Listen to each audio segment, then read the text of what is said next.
ایران اور امریکہ کے درمیان کشیدگی ایک بار پھر خطرناک موڑ پر پہنچ گئی ہے۔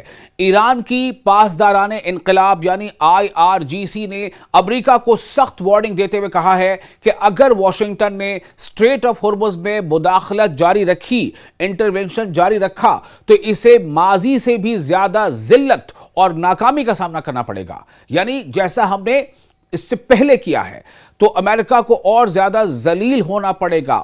یہ IRGC کا دعویٰ ہے۔ IRGC یعنی اسلامک ریولیوشنری گارڈ کارپس کے ترجمان بریگیڈیئر جنرل حسین محیبی نے اپنے بیان میں کہا ہے کہ امریکہ ریجن میں اپنی مرضی مسلط کرنے کی کوشش کر رہا ہے، لیکن ایران کسی صورت اپنی خود مختاری پر سمجھوتا نہیں کرے گا۔ ان کا کہنا تھا کہ ایرانی رد عمل نے پہلے ہی امریکی منصوبوں کو محدود کر دیا ہے، لمیٹڈ کر دیا ہے، اور آئندہ بھی ہر جارحیت کا، ہر حملے کا بھرپور جواب دیا جائے گا۔ یہ ایران کا کہنا ہے، IRGC کے کمانڈر کا کہنا ہے۔ یہ بیان ایسے وقت میں سامنے آیا ہے جب امریکی سینٹرل کمانڈ سینٹکوم نے ایران کے خلاف مسلسل نئے فضائی حملوں کی تصدیق کی ہے، یعنی ایئر اسٹرائک کی تصدیق کی ہے۔ امریکی فوج کے مطابق ان کارروائیوں کا مقصد اسٹریٹ آف ہرمز میں جہاز رانی کو یعنی نیویگیشن کو محفوظ بنانا اور ایران کی فوجی صلاحیتوں کو کمزور کرنا ہے۔ دوسری طرف ایران کا سٹینڈ ہے کہ اسٹریٹ آف ہرمز اس کی خود مختاری اور قومی سلامتی یعنی نیشنل یونٹی، نیشنل انٹیگریٹی اور ساتھ ہی ساتھ سوورنٹی کا اہم حصہ ہے۔ کون؟ Street of Hormuz. ایران کا کہنا ہے کہ اسٹریٹ آف ہرمز ایران کے سوورنٹی اور نیشنل یونٹی اور نیشنل انٹیگریٹی کا ایک اہم حصہ ہے۔ ایرانی حکام کا کہنا ہے کہ یہ آبی گزرگاہ یعنی یہ سمندری جو واٹر وے ہے، یہ آبی گزرگاہ بین الاقوامی قوانین کے مطابق، انٹرنیشنل لاء کے مطابق ایران کے انتظام میں رہے گی، اور کسی بیرونی طاقت کو، کسی ودیشی طاقت کو اس پر کنٹرول کی اجازت نہیں دی جائے گی۔ ڈونلڈ ٹرمپ کا یہی دعویٰ ہے۔ ڈونلڈ ٹرمپ یہ دعویٰ کر رہے ہیں کہ اسٹریٹ آف ہرمز پر امریکہ کا کنٹرول ہے۔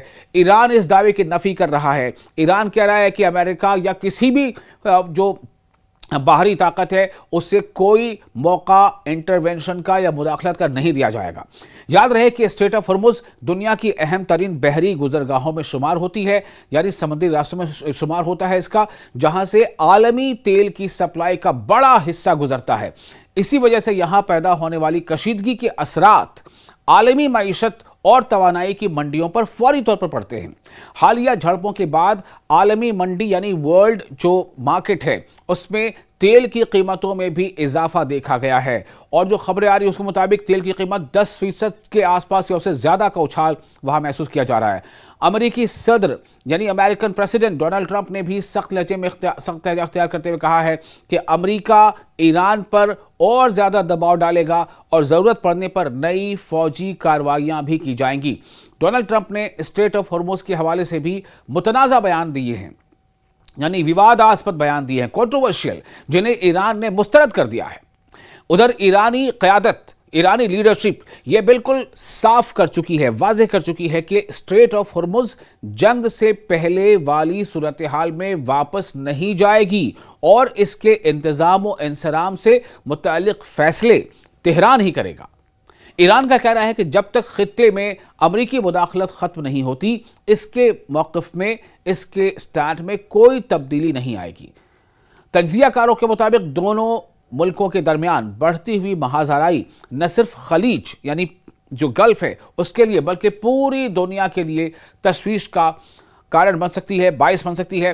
سوال یہ ہے کہ کیا کشیدگی مزید بڑھے گی یا سفارتکاری یعنی ڈپلومیسی ایک بار پھر جنگ کے خطرات کو کم کرنے میں کامیاب ہوگی؟ اس کا جواب آنے والے دنوں میں سامنے آئے گا۔ فی الحال امریکہ اور ایران دونوں کے اپنے اپنے دعوے ہیں۔ امریکہ کا دعویٰ ہے، ڈونلڈ ٹرمپ کا دعویٰ ہے کہ اس نے اسٹریٹ آف ہرمز پر اپنا کنٹرول کر لیا ہے۔ ایران کا دعویٰ ہے کہ اسٹریٹ آف ہرمز ایران کے سوورینٹی اور نیشنل انٹیگریٹی سے جڑا ہے، اس لیے ایران اسٹریٹ آف ہرمز میں کسی بھی باہری طاقت کو انٹرونشن کی اجازت نہیں دے سکتا۔ اگر اس پہ کوئی اگریشن ہوا تو وہ اس کا بھرپور اور منہ توڑ جواب دیتا رہے گا، جیسا اس نے ماضی میں دیا ہے۔ ایران اور امریکہ کے درمیان کشیدگی ایک بار پھر شدت اختیار کر گئی ہے۔ ایران کی پاسداران انقلاب یعنی IRGC نے دعویٰ کیا ہے کہ اس نے بحرین اور جارڈن میں یعنی اردن میں امریکی فوجی اہداف پر میزائل اور ڈرون حملے کیے ہیں۔ دوسری جانب امریکی حکام اب تک ان دعووں پر تفصیلی ردعمل نہیں دے سکے ہیں، جبکہ خطے میں مزید کشیدگی کے خدشات بڑھ گئے ہیں۔ یہ ایران کی طرف سے نیا دعویٰ ہے۔ IRGC کا جارڈن پر نئے حملے کا یہ دعویٰ ہے۔ IRGC کے مطابق بحرین میں امریکی 5th فلیٹ کے ہیڈ کوارٹر سمیت کئی فوجی تنصیبات کو، کئی ملٹری انسٹالیشنز کو نشانہ بنایا گیا ہے جو تمام کے تمام امریکہ سے جڑے ہیں۔ ایرانی دعوے کے مطابق حملوں میں اسلحہ گودام، سیٹلائٹ کمیونیکیشن سینٹر، فوجیوں کے رہائش گاہیں، جی ہاں فوجیوں کی رہائش گاہیں، یہ کافی اہم ہے، اور ساتھ ہی ریڈار سسٹم شامل تھے۔ ایرانی بیان میں یہ بھی کہا گیا ہے کہ 5th فلیٹ کے ہیڈ کوارٹر پر میزائل اور ڈرون کے مشترکہ حملے کیے گئے ہیں، جن سے ایندھن ذخیرہ کرنے والی تنصیبات میں آگ بھڑک اٹھی ہے۔ ایران نے پیٹریاٹ ریڈار، فضائی نگرانی کے نظام اور ابتدائی انتباہی ریڈار کو بھی نشانہ بنانے کا دعویٰ کیا ہے۔ ادھر بحرین میں فضائی خطرے کے سائرن بھی بجائے گئے تھے۔ بحرینی وزارت داخلہ نے شہریوں کو محفوظ مقامات پر جانے کی ہدایت دی، جبکہ ایرانی حملوں کی اطلاعات کے بعد سیکیورٹی الرٹ بڑھا دیا گیا۔ صرف بحرین ہی نہیں، ایران نے اور اردن میں بھی یعنی ایران نے جارڈن میں بھی امریکی فوجی اہداف پر، امریکی ملٹری ٹارگٹس کو نشانہ بنایا ہے، ان پر حملے کیا ہے، اور حملے کا دعویٰ ہے یہ IRGC کی طرف سے۔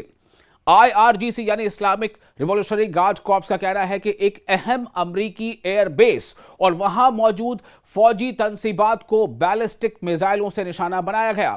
تاہم جارڈن کی فوج کا کہنا ہے کہ اس نے ایرانی حدود سے آنے والے کئی میزائل اپنی فضائی حدود میں داخل ہونے کے بعد مار گرائے۔ کئی میزائل، سارے میزائل نہیں، یہ جیسا کہ دعویٰ ہے اس کی بات اس حساب سے میں کہہ رہا ہوں آپ سے۔ جارڈنی حکام کے مطابق، جارڈن یعنی اردنی حکام کے مطابق ملک کی سلامتی اور فضائی حدود کے تحفظ کے لیے تمام ضروری اقدامات کیے جا رہے ہیں۔ ایران کا موقف ہے، ایران کا یہ اسٹینڈ ہے کہ یہ حملے امریکی کارروائیوں کے جواب میں کیے گئے۔ گزشتہ چند دنوں میں امریکہ نے ایران میں متعدد فوجی اہداف پر حملے کیے، یعنی فوجی ٹارگٹس کو نشانہ بنایا امریکہ نے ایران میں، اور کہا کہ یہ کارروائیاں اسٹریٹ آف ہرمز میں جہاز رانی کے تحفظ کے لیے یعنی نیویگیشن کی سیفٹی کے لیے کی جا رہی ہیں۔ دوسری جانب واشنگٹن مسلسل یہ موقف دہرا رہا ہے کہ ریجن میں اب موجود امریکی افواج اپنے اتحادیوں اور بین الاقوامی بحری راستوں کے تحفظ کے لیے تعینات ہیں۔ اس سے پہلے بھی ایران کی جانب سے امریکی اڈوں پر حملوں کے دعوے کیے گئے تھے، جن میں سے بعض کو امریکی سینٹرل کمانڈ نے مسترد کر دیا تھا۔ تجزیہ کاروں کے مطابق بحرین، اردن، کویت اور خلیجی خطے میں امریکی فوجی تنصیبات پر بڑھتے حملے خطے کو یعنی پورے ریجن کو وسیع جنگ کی طرف دھکیل سکتے ہیں، یعنی یہ جنگ اور زیادہ وسیع ہو سکتی ہے، طویل ہو سکتی ہے، اس کا دائرہ اور پھیل سکتا ہے۔ خاص طور پر اسٹریٹ آف ہرمز کے گرد جاری کشیدگی یعنی اسٹریٹ آف ہرمز کے ارد گرد جاری کشیدگی عالمی توانائی کے سپلائی اور معیشت کے لیے بھی تشویش کا باعث بن رہی ہے۔ فی الحال ایران اپنے حملوں کو دفاعی رد عمل قرار دے رہا ہے، یعنی ایران کا یہ کہہ رہا ہے کہ ہم نے اٹیک نہیں کیا بلکہ ہم نے ڈیفنس میں یہ اقدام کیے ہیں، یعنی دفاعی رد عمل ہے، ہمارا ڈیفنس یہ میکانزم ہے، جبکہ امریکہ اپنی فوجی کارروائیوں کو ضروری قرار دیتا ہے۔ لیکن ایک بات واضح ہے کہ مشرق وسطیٰ میں یعنی مڈل ایسٹ میں حالات تیزی سے بدل رہے ہیں اور آنے والے دن اس بحران کی سمت کا تعین کریں گے۔